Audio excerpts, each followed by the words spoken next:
Preparing for the major storm system that is heading our way in just a few hours from now. That's right. This morning, we want to break down some important information for you ahead of the storm that you need to know here, including where to park for free in Minneapolis, what both cities are asking homeowners to do as they get ready to plow, what's happening at the airport, and protecting your home in a major storm. So we have team coverage this morning. Both Cece and Jen are out live for us. Let's get over to Jen, though, and that free parking information. Jen, what can you tell us?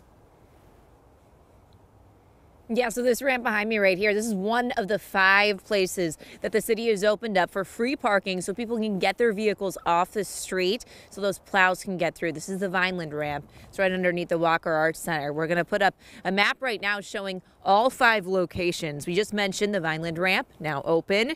There's also the Farmers Market lot and the Basilica lot. They are also open right now. And at 2 this afternoon, 2 other lots are opening, the Salvation Army lot on North 4th Street and the Lynn Lake lot on Garfield.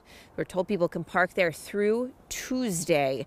It'll provide more than 1,600 parking spots so people can get those cars off the street.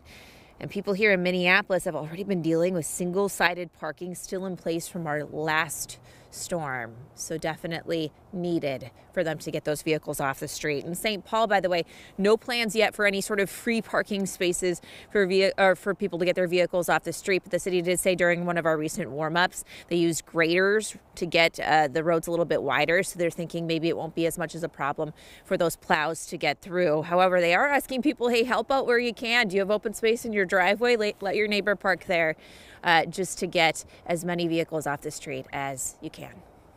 Definitely help out neighbors if you can. All right, Jen, thank you. Let's get out to Cece now. She's in St. Paul with the plan to clear city streets. Cece, good morning.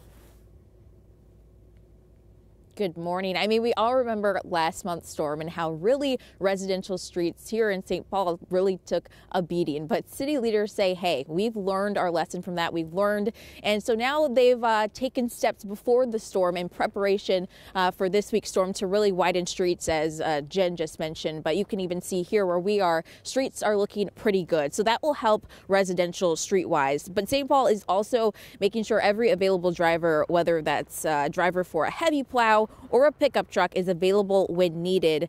Once those main roads are passable, they'll move to the residential streets here once they get bad. Over in Minneapolis, leaders say there will be 60 plus pieces of equipment on the roads. There will also be daily alley plowing to try to make sure residents in trash routes can keep moving. But again, for both cities, snow emergency routes and other main roads are priority. We're going to be plowing over probably 72 to 96 hours. And so we want to make sure that staff are rested and able to do their jobs. Really, above all else, city leaders are saying that as this storm approaches us, to be patient as the plowing starts in the next few days here. Coming up in about 30 minutes, we'll have more on what the city is asking residents to do so that this process can go as smoothly as possible. All right, back over to you. Cece Gaines reporting live in St. Paul. Thanks for that update. And MSP is prepared